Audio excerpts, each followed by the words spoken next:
Friends, welcome to our channel. Friends, మనకి postal department నుంచి ఒక అద్భుతమైనటువంటి అవకాశం అయితే వచ్చింది. ఎవరు కూడా ఈ ఆపర్చునిటీని ఎట్టి పరిస్థితుల్లో కూడా మిస్ చేసుకోవద్దు.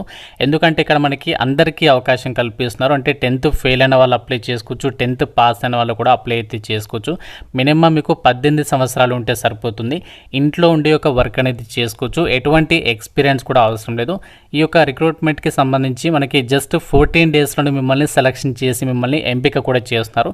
కాబట్టి అన్ని డీటెయిల్స్ నీకు ఎక్స్ప్లెయిన్ చేస్తాను. కాబట్టి ప్రతి ఒక్కరు కూడా వీడియోని చివరి దాకా చూసే ప్రయత్నం చేయండి. ముందుగా మీ అందరికీ ఒక చిన్న రిక్వెస్ట్. సో చాలామంది లైక్ చేయడం మర్చిపోతున్నారు. వీడియోని ఇప్పుడే చూస్తున్నారు కదా, వీడియోని లైక్ చేసి కొంచెం సపోర్ట్ చేస్తే నాకు కూడా ఇలాంటి అప్డేట్స్ ప్రొవైడ్ చేయడానికి ఎంకరేజ్మెంట్ దొరుకుతుంది. కాబట్టి తప్పనిసరిగా లైక్ చేసి మీ వాట్సాప్ స్టేటస్లో కూడా పెట్టుకోండి. చాలామందికి హెల్ప్ అవుతుంది. ఛానల్ని సబ్స్క్రైబ్ చేసుకొని చూడండి. ఇక్కడ రిక్రూట్మెంట్ డీటెయిల్స్లోకి వెళ్ళినట్లయితే ఇండియన్ పోస్టల్ డిపార్ట్మెంట్కి సంబంధించి వాళ్ళ అఫీషియల్ వెబ్సైట్లోని ఈ యొక్క నోటిఫికేషన్ అనేది రిలీజ్ చేశారు. ఆ యొక్క సంబంధించినటువంటి అప్లై లింక్స్ అన్నీ కూడా మీకు డిస్క్రిప్షన్లో కామెంట్ సెక్షన్లో ఇస్తాను. అక్కడ నుంచి వెళ్ళి కూడా మీరు క్రాస్ చెక్ అనేది చేసుకోవచ్చు. ఈ రిక్రూట్మెంట్ నోటిఫికేషన్కి మీరు ఎవరైనా సరే అప్లై చేసుకోవచ్చు. అంటే ఆంధ్ర వాళ్ళైనా, తెలంగాణ వాళ్ళైనా, మేల్ అండ్ ఫిమేల్ క్యాండిడేట్స్ అందరూ కూడా ఎలిజిబులే. ఏజ్ లిమిట్ చూడండి, ఇక్కడ నోటిఫికేషన్లో క్లియర్గా ఇచ్చారు. మీకు మినిమం ఏజ్ 18 నుంచి మ్యాక్సిమం ఎంత ఏజ్ ఉన్నా అప్లై చేసుకోవచ్చు అని చెప్పేసి నోటిఫికేషన్లోనే క్లియర్గా మెన్షన్ చేశారు. క్వాలిఫికేషన్ కూడా చూడండి, 8th క్లాస్ అనేది పాస్ అయితే సరిపోతుంది. అంటే మీరు 10th ఫెయిల్ అయిన వాళ్ళు కూడా అప్లై చేసుకోవచ్చు. 10th పాస్ అయిన, డిగ్రీ చేసినా, పీజీ చేసినా, ఇలా మీరు ఎవరైనా సరే అప్లై చేసుకున్నటువంటి ఆపర్చునిటీ అనేది ఇక్కడ కల్పిస్తున్నారు. మీకు జెన్యూన్ నోటిఫికేషన్ ఇది. వీటికి సంబంధించి లింక్స్ కూడా ఉన్నాయి. ఒకసారి క్రాస్ చెక్ కూడా చేసుకోండి. ఇంకా వీడియోని లైక్ చేయకుండా చూస్తున్నవారు ఇప్పుడే లైక్ చేయండి. మీ ఫ్రెండ్స్ కూడా షేర్ చేసే ప్రయత్నం అయితే చేయండి. కంప్లీట్గా మీకు అన్ని డీటెయిల్స్ని 1 by 1 ఎక్స్ప్లెయిన్ చేస్తాను. వీడియోని చివరి వరకు చూస్తేనే మీకు క్లారిటీ అనేది వస్తుంది. అయితే మనకి ఇప్పుడు వచ్చినటువంటి ఆపర్చునిటీ ఏంటి అంటే, పోస్టల్ డిపార్ట్మెంట్ వాళ్ళు ఈ యొక్క ఫ్రాంచైజీ స్కీమ్ని అయితే స్టార్ట్ చేయడం అయితే జరిగింది. ఈ యొక్క పోస్టల్ డిపార్ట్మెంట్కి సంబంధించి ఏదైతే సర్వీసెస్ అనేవి వాళ్ళు ప్రొవైడ్ చేస్తారో ఆ సర్వీసెస్ని మనము మన ఇంట్లోనే కౌంటర్ లాగా పెట్టేసి ఆ యొక్క పోస్టల్ సర్వీసెస్ని మనము ఆ యొక్క పబ్లిక్కి అయితే ప్రొవైడ్ చేయాల్సి అయితే ఉంటుంది. లైక్ ఇక్కడ మనము స్టాంప్స్కి సంబంధించి అవ్వచ్చు, స్టేషనరీ ఐటమ్స్ అవ్వచ్చు, వాటిని మనము సేల్ చేసి అందులో మీరు కమిషన్ రూపంలో మనీ అనేది ఎర్న్ చేసుకోవచ్చు అనమాట. అలాగే పోస్టల్కి సంబంధించి ఏదైతే రిజిస్టర్డ్ ఆర్టికల్స్ ఉంటాయో అవి, అలాగే స్పీడ్ పోస్ట్, పార్సల్స్ అవ్వచ్చు, మనీ ఆర్డర్స్, ఈ పోస్ట్, ఇలా డిఫరెంట్ పోస్టల్స్కి సంబంధించి సర్వీసెస్ ఉంటాయి కదా. సో వాటిని మనము మన ఇంటి దగ్గర కౌంటర్ లాగా పెట్టేసి వాటిని మనము కస్టమర్స్కి అయితే సేల్ చేయడం ద్వారా ఇందులో మనము మనీ అనేది ఎర్న్ చేసుకోవచ్చు. ఇందులో చాలా ఉంటాయి. పోస్టల్ డిపార్ట్మెంట్కి సంబంధించి ఫ్రాంచైజీ అవుట్లెట్స్కి సంబంధించి ఇక్కడ ఏమేమి ప్రోడక్ట్స్ ఉంటాయి, ఏమేమి సర్వీసెస్ ఉంటాయి, వాటికి సంబంధించినటువంటి డీటెయిల్స్ అయితే ఇక్కడ నోటిఫికేషన్లో ఇచ్చారు. ఇందులో మీరు ఎంత అమౌంట్ అనేది ఎర్న్ చేసుకోవచ్చు, ఎంత కమిషన్ అనేది వస్తుంది మీకు క్లియర్గా చూపిస్తాను. ఇక ఇన్కమ్కి సంబంధించి ఒక టేబుల్ అనేది ఇచ్చారు. అందులో మనకు దేనికి ఎంత వస్తుంది అది కూడా మీకు క్లియర్గా చూపిస్తాను.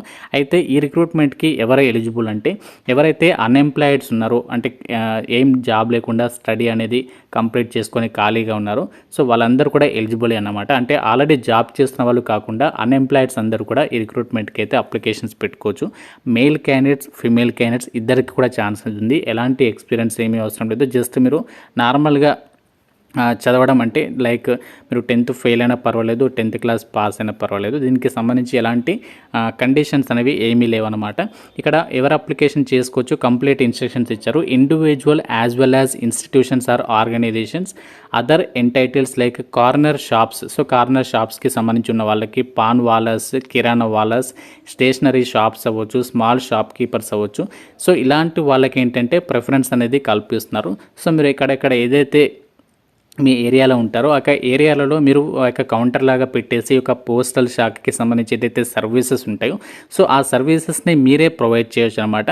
సో మీరు పోస్టల్ డిపార్ట్మెంట్ నుంచి వాటిని తెచ్చుకొనేసి డైరెక్ట్గా మీరు అక్కడ ఇంటి దగ్గర నుంచి ఈ సర్వీసెస్ని మీ ఏరియాలో ఉన్నటువంటి వాళ్ళకి ప్రొవైడ్ చేయడం ద్వారా మీకు ఇక్కడ ఏదైతే సర్వీసెస్ అనేవి అక్కడ మనకి ఏదైతే ట్రాన్సాక్షన్స్ అనేవి జరుగుతుంటాయో సో దాని మీద మనకి వీళ్ళు అమౌంట్ అనేది పే చేయడం అనేది జరుగుతుంది, ఇండియన్ పోస్టల్ డిపార్ట్మెంట్ వాళ్ళు.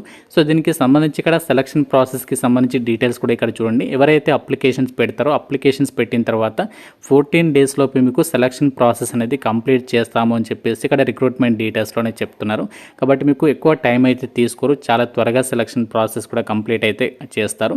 అలాగే మీరు ఇక్కడ ఎవరైతే ఒక పోస్టల్ డిపార్ట్మెంట్కి సంబంధించి ఈ యొక్క ఫ్రాంచైజీ స్కీమ్ అనేది పెట్టాలనుకుంటున్నారో సో వాళ్ళకి ఇక్కడ పోస్టల్ డిపార్ట్మెంట్ వాళ్ళు సెక్యూరిటీ డిపాజిట్ కింద మీకు 5,000 రూపీస్ అనేది మీ దగ్గర నుంచి అయితే తీసుకుంటారు. ఎందుకంటే వాళ్ళకి సంబంధించి ఏదైతే సర్వీసెస్ అనేవి ఉంటాయో ఆ సర్వీసెస్కి సంబంధించినటువంటి ఆ ప్రోడక్ట్స్ రిలేటెడ్గా వాటిని మీ దగ్గర ఇస్తారు కాబట్టి సెక్యూరిటీ డిపాజిట్ కింద ఈ యొక్క అమౌంట్ అనేది మీకు అక్కడ మీరు వాళ్ళకి పే చేయాల్సి ఉంటుంది. ఫర్దర్గా వాళ్ళు మనకి రీఫండ్ అయితే చేస్తారు, పెద్ద ప్రాబ్లం అనేది లేదు. ఫర్దర్గా మనకి ఎన్ఎస్సి బాండ్ రూపంలో మీరు ఇక్కడ సెక్యూరిటీ డిపాజిట్ చేస్తారు. ఫర్దర్గా మీకు ఆ యొక్క అమౌంట్ అనేది తిరిగి రీఫండ్ అనేది చేయడం అయితే జరుగుతుంది. అలాగే రిక్రూట్మెంట్కి సంబంధించి ఎవరైతే అప్లై చేస్తారో అప్లై చేసిన క్యాండిడేట్స్కి మీకు ఫస్ట్ ఇండక్షన్ ట్రైనింగ్ కూడా వాళ్ళే ప్రొవైడ్ చేస్తారు. ఆ యొక్క పోస్టల్ సర్వీసెస్ మనము ఎలా సేల్ చేయాలి కస్టమర్స్కి అవన్నీ డీటెయిల్స్ని కూడా మీకు ఎక్స్ప్లెయిన్ అయితే చేయడం అయితే జరుగుతుంది. సబ్ డివిజనల్ ఇన్స్పెక్టర్ ఎవరైతే ఉంటారో సో వాళ్ళు ఈ యొక్క వాళ్ళ పరిధిలోనే మీకు కంప్లీట్గా ట్రైనింగ్ కూడా మీకు ప్రొవైడ్ చేయడం జరుగుతుంది అని చెప్పేసి రిక్రూట్మెంట్ డీటెయిల్స్లోనే క్లియర్గా అయితే మెన్షన్ చేస్తున్నారు. అయితే ఒక పోస్టల్ శాఖకి సంబంధించి ఏదైతే సర్వీసెస్ అనేవి మనము ప్రొవైడ్ చేస్తామో ఆ సర్వీసెస్ పైన మనకు ఎంత అమౌంట్ వస్తుంది కమిషన్ రూపంలో అంటే ఇక్కడ మనకి ఒక చార్ట్ అనేది ఇచ్చారు, టేబుల్ చార్ట్. ఇందులో ఏదైతే సర్వీసెస్ ఉంటాయో ఒక సర్వీసెస్కి సంబంధించి కమిషన్ పర్ ట్రాన్సాక్షన్ అని చెప్పేసి మెన్షన్ చేస్తూ ఒక డీటెయిల్స్ని అయితే ఇచ్చారు. రిజిస్టర్డ్ ఆర్టికల్స్కి సంబంధించి పర్ రిజిస్టర్డ్ ఒక ఆర్టికల్కి మీకు 3 రూపీస్ అనేది కమిషన్ అనేది ఇస్తారు. అలాగే స్పీడ్ పోస్ట్ ఆర్టికల్ అయితే 5 రూపీస్. అలాగే మనీ ఆర్డర్స్ ఉంటాయి కదా, మనీ ఆర్డర్స్కి సంబంధించి అయితే అది 200 రూపీస్ ఉంటే 3.5 రూపీస్. అలాగే ఎక్కువ 200కి పైగా ఉంటే 5 రూపీస్.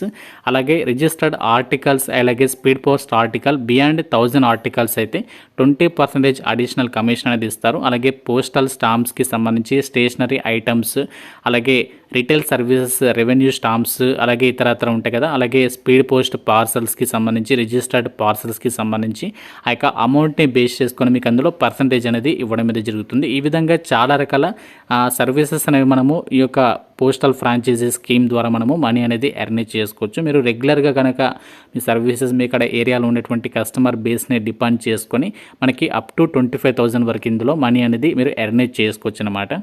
రిక్రూట్మెంట్కి సంబంధించి మనము ఎలా అప్లికేషన్ చేసుకోవాలంటే నోటిఫికేషన్లోనే మనకి అప్లికేషన్ ఫామ్ అయితే ఇచ్చారు, మీకు ఇక్కడ కనిపిస్తుంది కదా. ఈ యొక్క అప్లికేషన్ ఫామ్ 23rd పేజీలో అయితే ఉంది.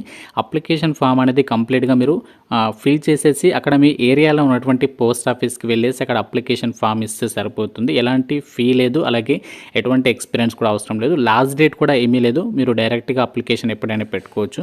వాళ్ళ రిక్వైర్మెంట్ని బేస్ చేసుకొని మిమ్మల్ని ఎంపిక చేసి ట్రైనింగ్ అనేది ఇచ్చేసి ఒక పోస్టల్ ఫ్రాంచైజీ అనేది మీకు ఇవ్వడం అనేది జరుగుతుంది. ఇంట్రెస్ట్ ఉన్న వాళ్ళు కంప్లీట్ అప్లికేషన్ ప్రాసెస్ వీడియో కావాలంటే డెఫినెట్గా నాకు కామెంట్ రూపంలో తెలపండి. మన డౌట్ ఉన్నా సరే నాకు కామెంట్ రూపంలో తెలపండి. ప్రతి ఒక్కరు కూడా లైక్ చేసి ఒక వీడియోని మీ ఫ్రెండ్స్కి షేర్ చేయండి. ఛానల్ని సబ్స్క్రైబ్ చేసుకోండి. Thank you so much guys.